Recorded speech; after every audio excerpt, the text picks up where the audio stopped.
नमस्कार, वंदे मातरम। मैं हूं श्यामगिरी। आप देख रहे हैं हमारा चैनल मुद्दा भारत का। मुद्दा भारत का यानी मुद्दा आपका। हम यहाँ पर स्टूडियो में बैठने से पहले हमारे थत्ते जी जो है हमसे थोड़ा सा चर्चा कर रहे थे कि शिंदे गुट का और उद्धव जी का जहाँ घमासान चल रहा है, लेकिन उस बीच में शिंदे जी का जो है, शिंदे गुट का जो है भाजपा पे कुछ शिकायत भी है। जी हाँ, भाजपा साथ में है, लेकिन शिंदे गुट का कुछ भाजपा के साथ शिकायत भी है। कुछ थत्ता जी चर्चा कर रहे थे, मैंने सुना, बोला आज इसी भी चर्चा करेंगे और इसी बहस करेंगे आखिर में शिकायत क्या है और इसके पीछे क्या राजनीतिक गौफस्फोट है। तो थत्ते जी, आप जो हमसे कुछ थोड़ा बहुत चर्चा कर रहे थे वो क्या है, जरा उसके बारे में खुलकर सामने। मित्रों, आज मैं जो कहने जा रहा हूँ वो ऐसा समझिए कि मैं मेरे मन की बात नहीं कह रहा हूँ, मैं मेरे दिल की बात नहीं कह रहा हूँ, मैं मेरी सोच नहीं कह रहा हूँ जी। मैं अभी जो कह रहा हूँ वो शिंदे गुट के दो कद्दावर नेता, जिनका अगर नाम लेके मैं ये वीडियो बनाऊंगा तो महाराष्ट्र में एक अलग प्रकार का हलकल्लोल हो जाएगा और उसके मैं जो नहीं चाहता ऐसे विपरीत परिणाम भी हो सकते हैं अगर उन दो व्यक्तियों का मैंने नाम लिया जिनसे बात करने के बाद मैं आज का वीडियो बना रहा हूँ। वो दोनों शिंदे गुट के नेता हैं और उनसे मेरी बात हुई। वो बात इस तरह से हुई कि मैं तो आपको मालूम है सबसे फ़ोन पे या मिल के चर्चा करता रहता हूँ। तो ऐसा हुआ कि कल एक मित्र का जो शिंदे गुट में हैं, अभी वो क्या पोस्ट पे वो बताऊंगा तो भी अलग उसको ये मिलेगा, टर्निंग पॉइंट हो जाएगा वो। तो उनसे बात की मैंने, तो मैंने बोला कि कसं चाललं है। तो वो बोले कि आप सब कुछ देख रहे हैं। मैं बोला हाँ मैं देख रहा हूँ, मगर मुझे ऐसा कुछ एक रहस्य बना हुआ है मेरे मन में। वो बोले क्या है?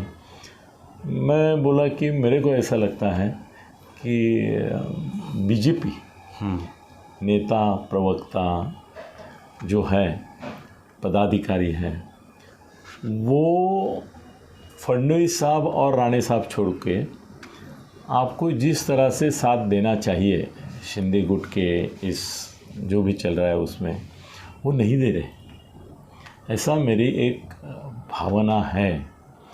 तो उन्होंने बोला की तुम्ही आमच्या दुखत्या नसेवर बोट ठेवलं, मतलब दुखने वाली क्या बोलते हैं आप उसको, नस पे आपने हाथ रख दिया।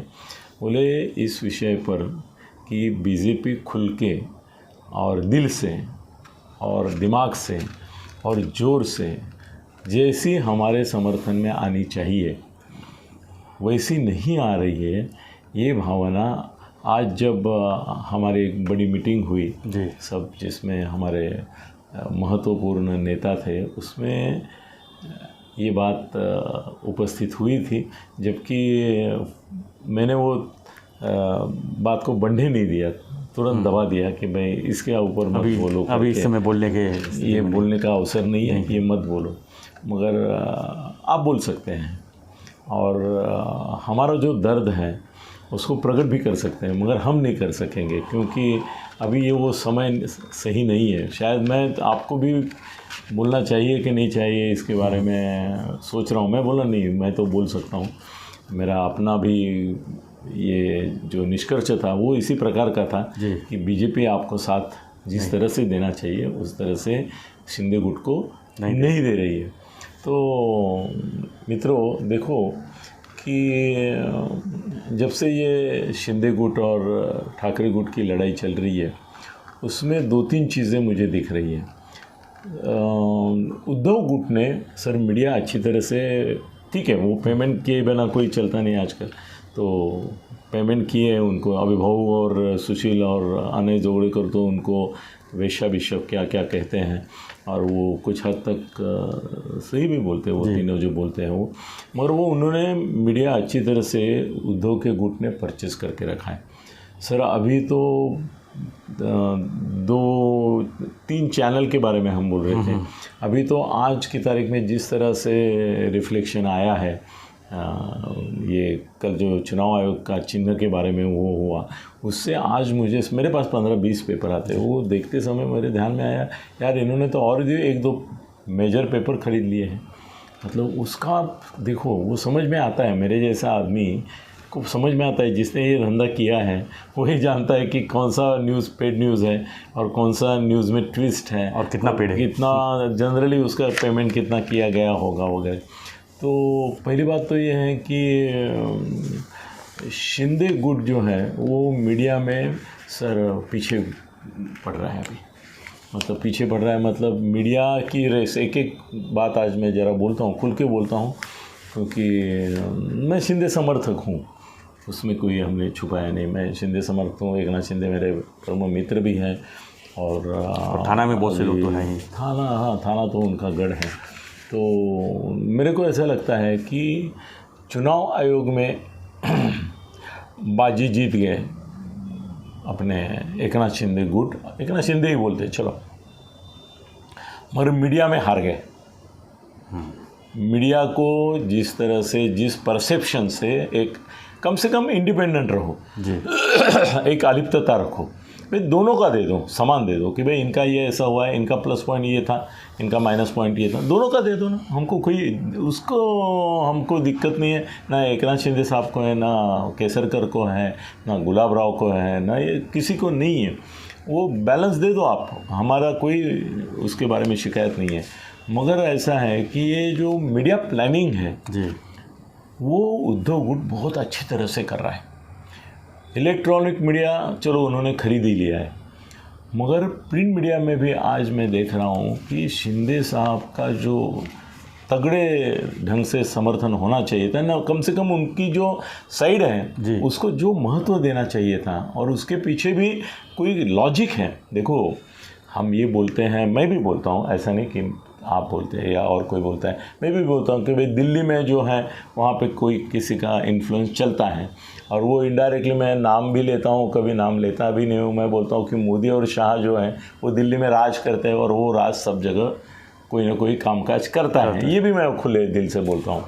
मगर इलेक्शन कमीशन का जो निर्णय आया है उसके बारे में किसी ने ये नहीं दिया कि 15 पेज का उसके साथ सर उनका निवेदन है।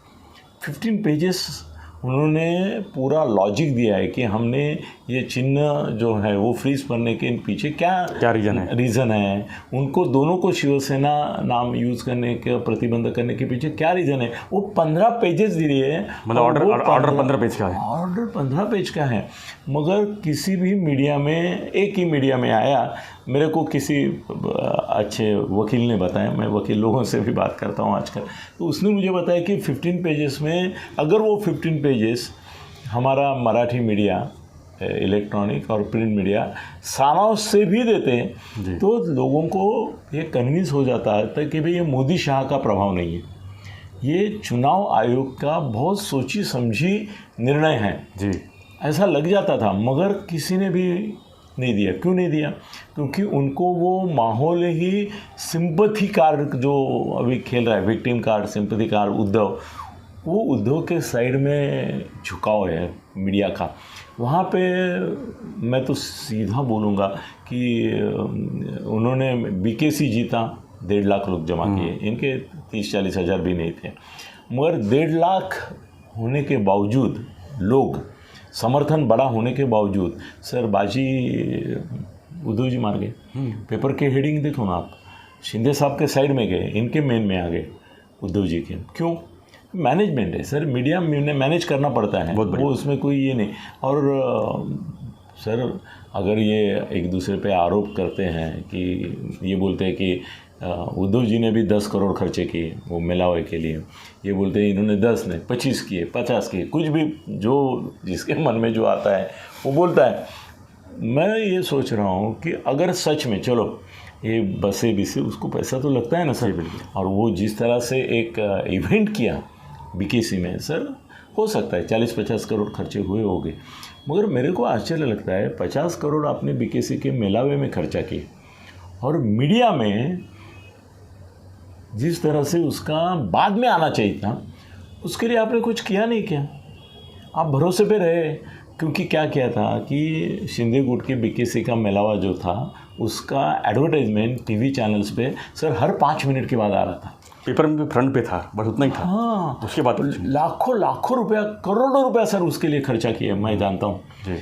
मगर वो करोड़ों रुपया एडवांस में जो खर्चा किया उससे आधा भी बाद में करते हैं या बाद में उसका प्रक्षेपण करना। मैं सर मीडिया एडवाइजर रहता हूँ, बाद वाला ज़्यादा जरूरी था। मैं सर हमेशा, मैं कंसल्टेंट हूँ, मैं कभी नाकारता नहीं हूँ, मैं कंसल्टेंट और प्रशांत किशोर का बाप हूँ, ये भी बोलता हूँ स्ट्रैटेजी में। तो सर मैं अगर इनका सलाहकार होता, मैं नहीं हूँ इनका सलाहकार इसके बारे में, तो मैं उनको बोलता कि आधा पैसा जो है वो पहले खर्च करो, वातावरण बनाओ। मगर वातावरण बनाने के बाद वो माहौल कायम रखने के लिए इन्हीं चैनल्स को, इन्हीं पेपर वालों को पैसा देना पड़ता है सर। आजकल की उनकी नीयत है, वो देना पड़ता है। उसमें उन्होंने सोचा कि हमने इतना 2 करोड़ का एडवर्टाइजमेंट दिया है, 3 करोड़ का ये किया है, वो किया है, फ्रंट पेज लिया है, तो अभी बाद में देने की क्या जरूरत है? हमारा तो मेलावा बड़ा होने वाला है, तो उसका तो नैसर्गिक तौर पे वो न्यूज़ देंगे। नहीं ना, अगर वो हरामी कितने मालूम नहीं, जितना रिफिल है उतना उनका रिफिल सर मीटिंग में ख़त्म हो गया मीडिया वालों का। तो बाद में उद्धव ने ऐसा किया है, मुझे लगता है वो उसका दाद देना चाहूँगा मैं उद्धव जी के मीडिया मैनेजमेंट टीम को, कि उन्होंने पहले पैसा खर्च नहीं किया, मामूली सा किया, और पूरा पैसा उन्होंने इसमें डाला कि आफ्टर इफेक्ट में। सर वो आफ्टर इफेक्ट, आफ्टर शॉक्स होते हैं ना भूकंप के, तो आफ्टर शॉक इनकी तरफ से गया। सर मीडिया ने कवरेज उद्धव का अच्छा दिया, इसके बावजूद कि उनके 30-40 हज़ार भी लोग नहीं थे, इसके बावजूद कि उद्धव के भाषण में कोई दम नहीं था, इसके बावजूद कि उनके पहले जो लोग बोले वो बहुत, क्या बोलते हैं, इस तरह से बोले कि ये अगर संजय बोलता तो उसको ठोक देते थे सब। मगर वो अंधारे से लेके किशोरी ताई तक सबने जो बोला सर एकदम बकवास था, गलत था, और एक गरिमा को नीचे खींचने वाला था। एक उन्होंने दिखा दिया कि कितनी गिर सकती है जी। फिर भी मीडिया ने उनको कुछ उसके बारे में दोष नहीं दिया, उद्धव को प्राधान्य दिया। आदित्य को तो उन्होंने प्रेजेंस ही था उसका, उसने तो ये किया नहीं था। मगर एक सिंपैथी वेव क्रिएट करने का एक षड्यंत्र मीडिया के सहभाग से उद्धव जी रचा रहे हैं, और उसमें वो कामयाब हो रहे हैं। और ये शिंदे गुट जो है इतना करोड़ों रुपया खर्चा करने के बावजूद पीछे पड़ रहा है, ये मेरा ऑब्जर्वेशन है जी। शिंदे गुट को चाहिए कि इसका देखो। अभी दूसरी एक बात सर मैं बोलता हूँ कि मीडिया में तो मतलब क्या हो गया ना कि पहले बोलते थे कि हम लड़ाई में जीते थे और कॉम्प्रोमाइज़ में हार जाते थे, तो बोलते हैं मराठी में उसको, हिंदी में क्या बोलते हैं मालूम नहीं मुझे। तो लड़ाई जिंकणार आणि हाथ हारणार, वैसे हो गया कि इन्होंने फंक्शन में, इवेंट में जीता पूरा, मतलब इस तरह का फंक्शन बहुत सालों के बाद इतना अच्छा हुआ, मगर उसकी पब्लिसिटी जो बाद में होनी चाहिए उसमें हार गया। इनको ये सब चीज़ों में बारीकी से विश्लेषण करना चाहिए, स्टडी करना चाहिए एकदम। इसके लिए नहीं तो आगे उनको प्रॉब्लम और आएगा।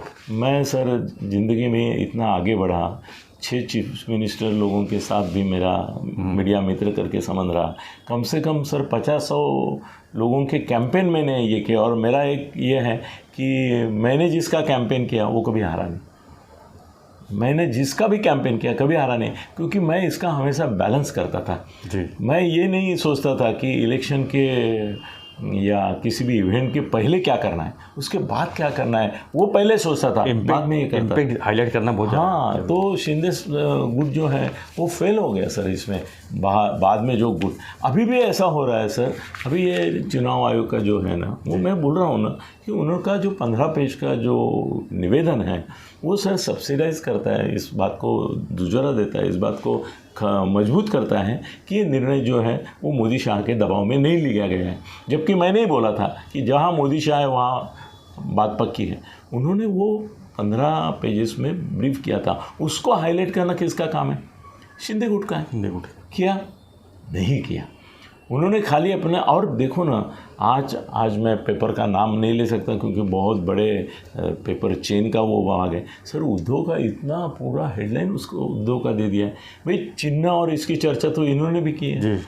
उसने भी किए। इन्होंने किया करके फ्रीज हुआ ना। नहीं, अगर खाली वो हाँ, उसमें भी सर एक गलती है कि उद्धव की इस स्टेटमेंट को सब ये दे रहे हैं कि ये 40 मुंह वाला रावण है, उसने फ्रीज किया।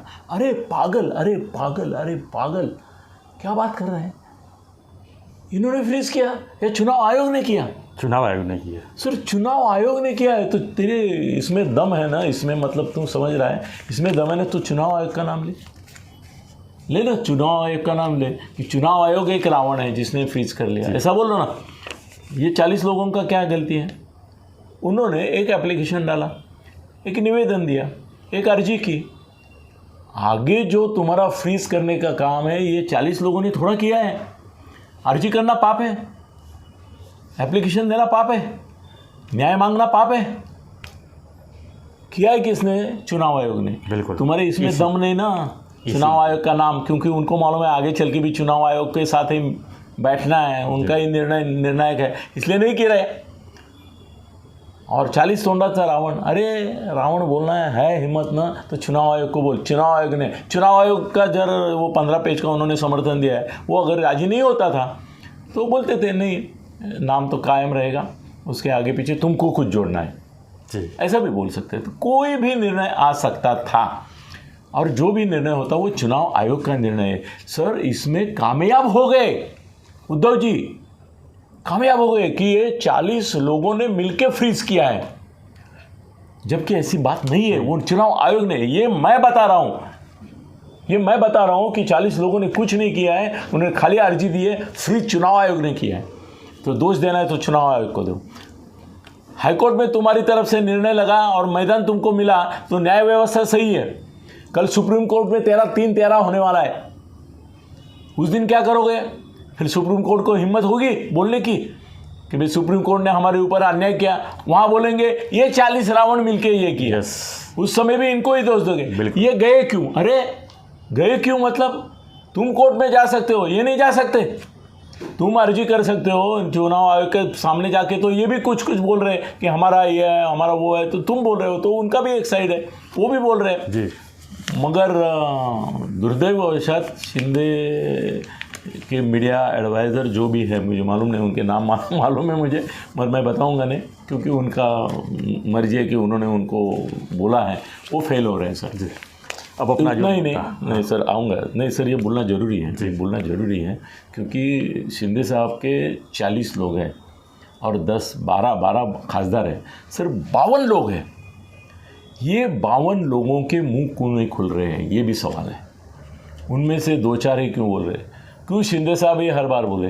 क्यों केसरकर ही हर बार बोले? क्यों यो अपना औरंगाबाद का ये कौन, अब्दुल सत्तार, वो ही क्यों बोले? गुलाब राव ही क्यों बोले? ये 5 ही लोग क्यों बोले? ये 40 लोगों को मुंह नहीं क्या?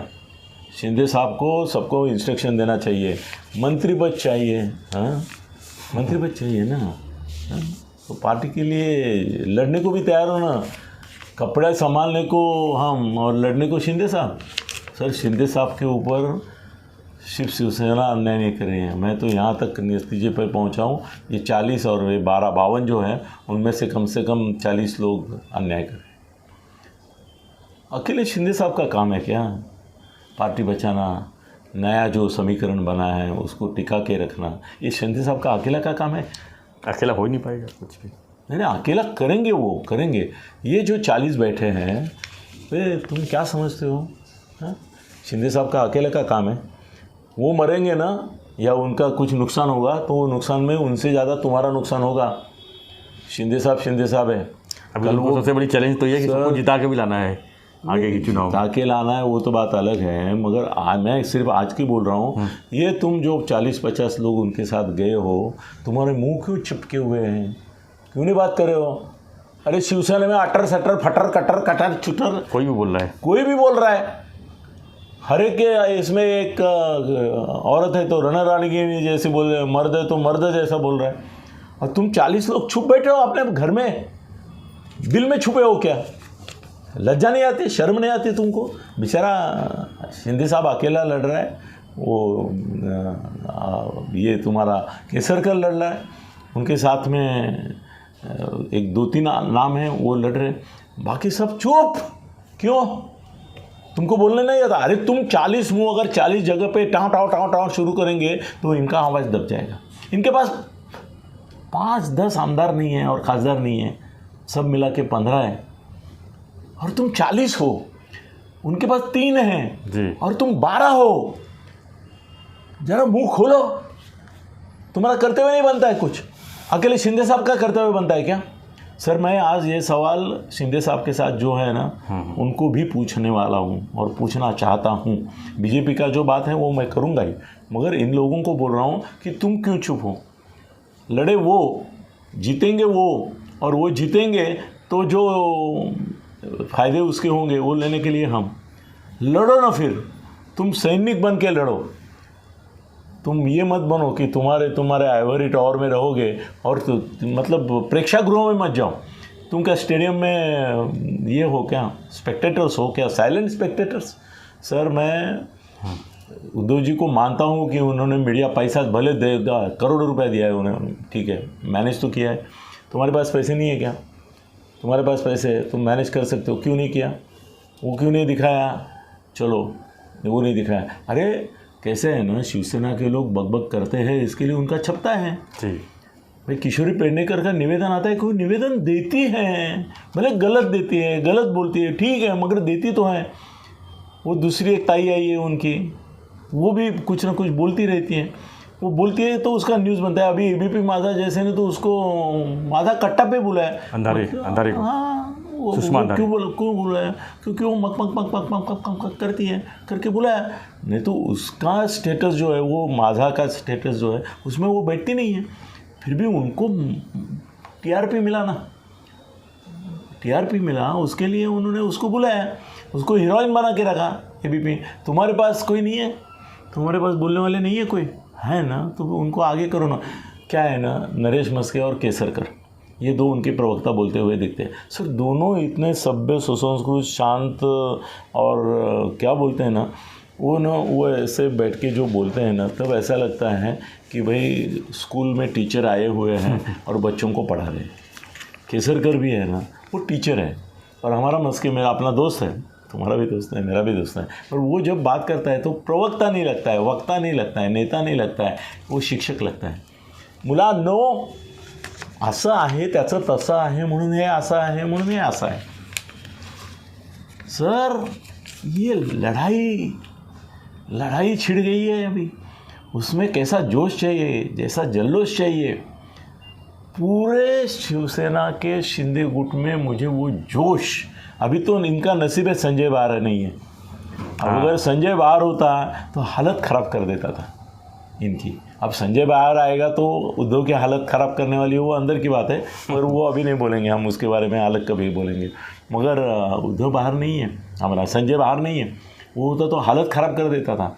मेरे को ऐसा लग रहा है कि युद्ध जीतने के बावजूद युद्ध जीता, ये वातावरण निर्माण होना चाहिए सर। वो नहीं कर पाए शिंदे गुट, नहीं कर। सर धर्मवीर पिक्चर निकाला, सर 10.5 करोड़ धर्मवीर पिक्चर का प्रोडक्शन कॉस्ट है। खुद मंगेश देसाई ने मुझे बताया कि 10.5 करोड़ खर्चे हुए इसके ऊपर।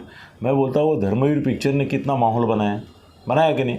बिल्कुल। मतलब ये सत्तांतर का माहौल जो है उसमें बनाने में धर्मवीर पिक्चर का बहुत बड़ा योगदान है। और शिंदे साहब को भी उठा के एक ऊंचाई पर प्रस्थापित करना बहुत ज़रूरी था, क्योंकि उद्धव के सामने उनको ये वो धर्मवीर पिक्चर ने किया। अभी कैसा है ना कि धर्मवीर पिक्चर वहाँ पे हो गया, थिएटर में लग गया, हो गया। अभी धर्मवीर पिक्चर का क्रांतिवीर करके दूसरा जो अध्याय है उसको भी एस्टेब्लिश करना बहुत ज़रूरी है, जो करने में असफल रहे हैं शिंदे गुट। इसके लिए इतना बड़ा विजय प्राप्त हुआ उनको, मगर उसको विजय माना नहीं लोगों ने। लोगों में ये मैसेज देने में उद्धव जी कामयाब रहे कि मैनेज है, जबकि 15 पेज का प्रूफ दिया है निवडणूक चुनाव आयोग ने कि ये नहीं है, ये सच में है। ये कल सुप्रीम कोर्ट का रिझल्ट आएगा तो उद्धव यही रोना रोएगा, दिल्लीमध्ये आहेत, मोदी आहेत, शाह आहेत, सुप्रीम कोर्ट आहे, त्यांचंच आहे तो, म्हणून आम्ही हारलो। इनको उस समय भी दिखाना चाहिए कि भी सुप्रीम कोर्ट है, उसके ऊपर तुम सर कोर्ट की अवमानना की याचिकाएं दाखिल करनी चाहिए। कि कोर्ट के ऊपर ये चुनाव आयोग भी सर सेमी जुडिशियल ऐसा कुछ अथॉरिटी है, मजिस्ट्रेट, उसका भी अवमान करना ठीक नहीं है। तुम रावण बोल रहे हो सर, चुनाव आयोग ने डिसीजन दिया है, तुम इन 40 रावणों की बात कर रहे हो। असली रावण अगर तुमको बोलना है तो हिम्मत है तो बोल के दिखाओ। मैं बोला अब आता हूँ मैं अपने मूल मुद्दे पर। सर जैसे मुझे इस चीज़ का बहुत दुख है कि शिंदे गुट के 40 और 12 खासदार जी, वो चुपचाप ये शिंदे साहब की लड़ाई देख रहे हैं। और शिंदे साहब, मैं बोलूं, ये लड़ाई असल में अकेले लड़ रहे हैं। ये सब उनके साथ हैं।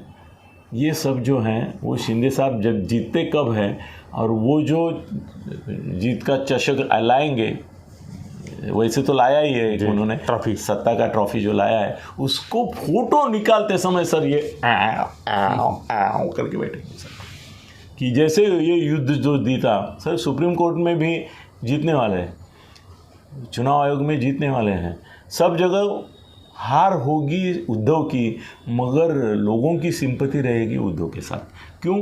वो माहौल बना रहा है और माहौल बनाने में सफल है। वो विक्टिम कार्ड अच्छी तरह से खेला है, जबकि इनके पास ट्रम्प कार्ड है, हुकुम का इक्का है। किसके पास? शिंदे के पास। क्यों? उनकी साइड मजबूत है, उनके आर्गुमेंट्स मजबूत हैं, उनके वकील मजबूत हैं। सत्ता में है ना, हाँ सत्ता में है, वो भी हुकुम का कार्ड है।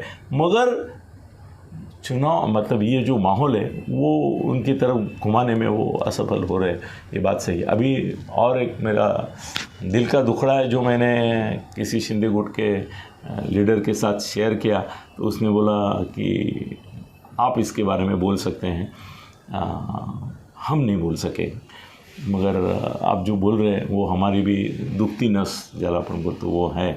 सर प्यारे मेरे मित्रों, आपके ध्यान में ये बात आई क्या कि शिंदे साहब की जो लड़ाई है उद्धव गठ के साथ चल रही है, उसमें फडणवीस साहब पूरी तरह से उतरे हैं, पूरी तरह से उतरे हैं। मतलब शिंदे साहब को ऐसा मैं तो बोलूँगा कि उन्होंने दत्तक ले लिया है जी, दत्तक हो ले लिया है। वो शिंदे साहब के पीछे ढाल बन के आगे ढाल बन के खड़े, और हाथ में तलवार भी है उनके। ढाल तलवार है आज शिंदे साहब के। कौन? फडणवीस। और राणे साहब भी हैं, वो उनकी पर्सनल दुश्मनी है। चलो पर्सनल दुश्मनी यही सही, मगर वो शिंदे साहब के ओर से, मतलब वो क्या करते हैं कि वो जब प्रेस कॉन्फ्रेंस लेते हैं तो 90% वो उद्धव के खिलाफ बोलते हैं, मगर 10% तो सही शिंदे साहब के साइड में बोलते हैं। बिल्कुल ही नहीं बोले तो कुछ नहीं कर सकते, मगर वो बोलते हैं, वो अच्छा है। मगर फडणवीस साहब जो हैं वो वकील की तरह लड़ रहे हैं। शिंदे साहब की एक मॉरल बूस्टिंग अगर जो कोई कर रहा है तो वो एक ही आदमी बीजेपी से कर रहा है, फडणवीस, और बड़े दिल से कर रहे हैं। सर उनके बारे में जो अफवाहें फैली गई, उनका मुख्यमंत्री होना नहीं होना, फिर नाराज़ होना, ये वो सब बीजेपी गुट वाले ही कर रहे थे। बीजेपी के अंदर ऐसे कुछ गुट है जिनकी मुझे जानकारी ज़्यादा है, क्योंकि उनमें से एक ने तो बहुत बड़ा षड्यंत्र रचा था, उसमें मुझे बुलाया था। तो वो फडणवीस साहब जो हैं वो इस तरह से उनके पीछे खड़े हैं कि आज फडणवीस जी के हर एक विधान को महत्व है। मगर शिंदे साहब कुछ कहते हैं ना तो उसको जितना महत्व नहीं, उद्धव के इसको आता है उतना शिंदे साहब के नहीं आता है। मुख्यमंत्री होने के बावजूद वो फडणवीस साहब उप मुख्यमंत्री होने के बावजूद आता है, क्योंकि उनके पीछे एक सर भव्य ऐसा बैकग्राउंड है, उनकी पर्सनैलिटी है, उनका करिश्मा है जी। सो उनका नेतृत्व जो है वो प्रस्थापित है। ये कैसे है ना, शिंदे साहब जो है ना वो अभी शिवसेना का नेता बनना आसान है, महाराष्ट्र का नेता वो बनने के लिए उनको अभी टाइम लगेगा जी। वो नेचुरल बात है। वो एक रात में नेता, एक रात में पिक्चर का हीरो बन सकता है, सुपरस्टार। सर एक रात में पॉलिटिक्स में सुपरस्टार नहीं बनता कोई, मेहनत करनी पड़ती है। शिंदे साहब ने मेहनत की है, उसका इतिहास 1 साल भर का है, उसमें से 2-3 महीने का ही इतिहास लोगों के सामने है, साल भर का तो मेरे जैसे दोस्तों के सामने या फडणवीस जैसे लोग हैं उनके सामने। और फडणवीस की सर पूरी मेरे ख्याल से 25-30 साल की उनकी तपश्चर्या है। बिल्कुल। तो फडणवीस साहब बोलते हैं उसको महत्व आता है। राणे साहब के बोलने को भी इतना महत्व नहीं आता है, क्योंकि उनका पर्सनल वेंदेता बहुत दिखता है। वो पर्सनली शिवसेना के खिलाफ हमेशा आक्रामक रहते। शिवसेना नहीं सर, उद्धव शिवसेना के खिलाफ नहीं बोलते हैं, वो उद्धव के बोल, उल्टा वो बोलते हैं, इनका जैसा पॉलिसी है ना कि बाला साहब की शिवसेना हमारी शिवसेना है, वैसा वो भी बोलते हैं। बाला साहब होते तो ये होता, बाला साहब होते तो वो होता, बाला साहब होता तो। अभी असली बात तो ऐसी है कि बाला साहब के ज़माने में ये बाहर पड़े ये पूछ ही नहीं सकते कि भाई अगर बाला साहब आपको इतने प्यारे थे और बाला साहब इतने महान थे, तो बाला साहब के ज़माने में बाहर क्यों पड़े, ऐसा पूछना नहीं होता है। मगर इसके बाद में राणे साहब का छोड़ो, मगर राणे साहब का भी समर्थन देना मायने रखता है, केंद्रीय मंत्री हैं और जो बातें शिंदे साहब नहीं कह सकते वो कुछ कहते हैं। मगर फडणवीस साहब छोड़ के बाकी लोग, छोटा सा इशू आता है कोई जी बीजेपी के संदर्भ में, सब पूरा माहौल भर देते हैं। अभी देखो कि मैं दोस्तों ज़रा थोड़ा यादी गिनवा रहा हूँ इसके लिए कि आपके ध्यान में है कि इनमें से कौन शिंदे साहब के साथ बोल रहा है या नहीं बोल रहे हैं। सर ये सब जो है ना, ये मुखर नेता है जी सर, ये वक्ता करके प्रभावी है, प्रवक्ता करके प्रभावी है।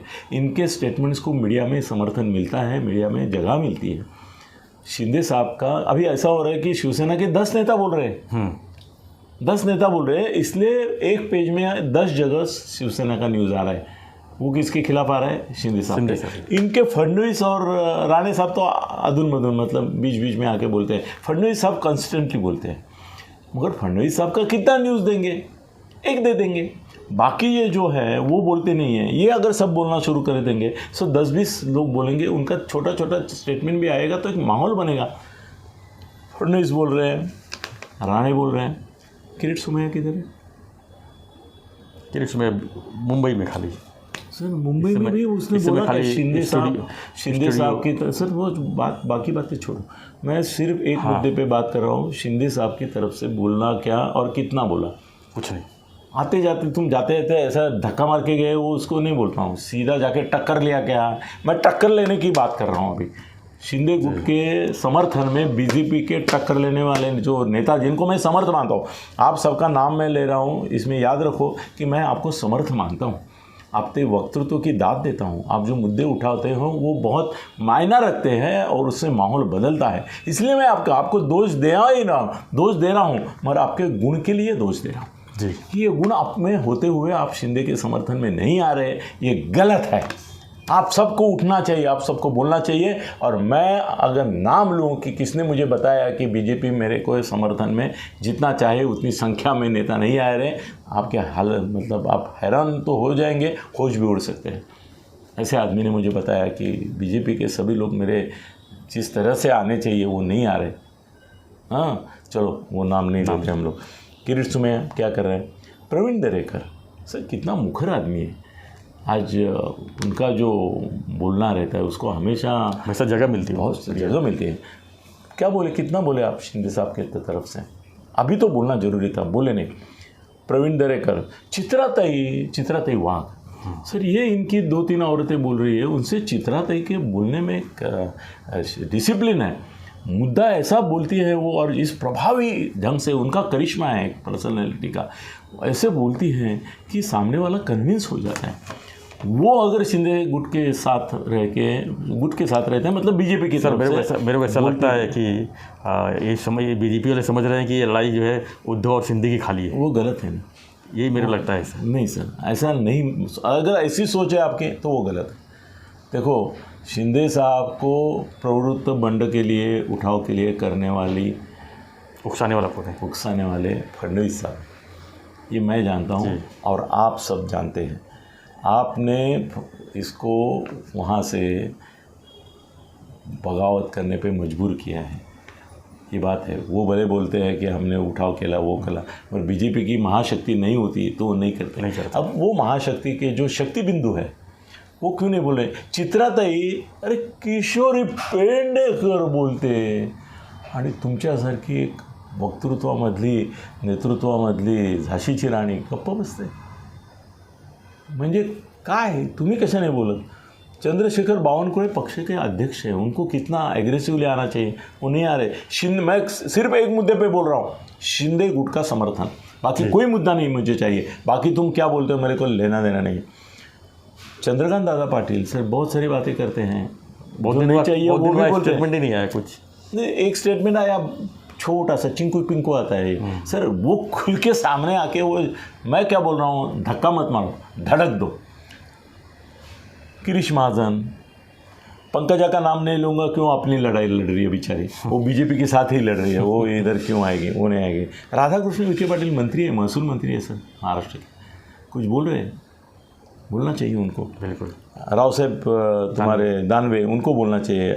आशीष शेलार का मुझे आश्चर्य लगता है, मुंबई में जवाबदारी उनके पास। नहीं, आशीष शेलार जब बोलता है तो मीडिया हिलता है। वो अपने लिए बोलता है आजकल, वो मुंबई के लिए बोलता है, मुंबई महापालिका के लिए बोलता है, मगर शिंदे साहब के लिए भी उसको बोलना ज़रूरी है, वो नहीं बोल रहा है। विनोद तावड़े तो चलो हद, उनको तड़ी पार करते हैं ना सर, तड़ी पार, वैसे बीजेपी ने उनको तड़ी पार कर दिया। मंगल प्रभात लोढ़ा मुंबई के हैं, मुंबई के अध्यक्ष थे कल तक, उनको भी बोलना चाहिए, वो भी नहीं बोल रहे हैं।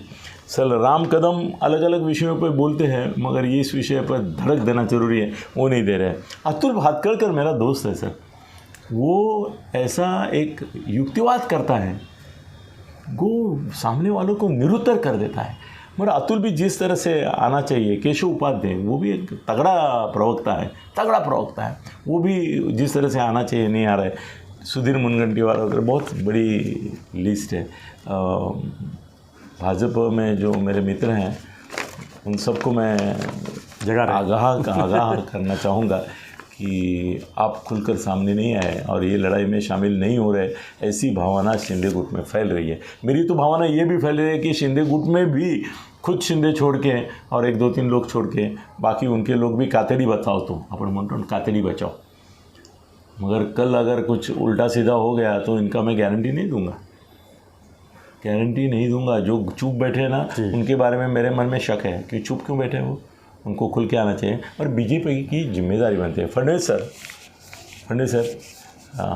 मी नेहमीच तुम्हाला वैयक्तिक पातळीवर आवाहन करत आलो, कारण मी तुम्हाला माझा परम मित्र समजतो आणि माझं भाग्य आहे की तुम्ही पण मला त्या पद्धतीनेच नेहमी वागवत आलात, माझ्याशी संपर्क ठेवत आलात, संवाद आहे आपला, आणि वाद झाला तरी संवाद कायम राहिला।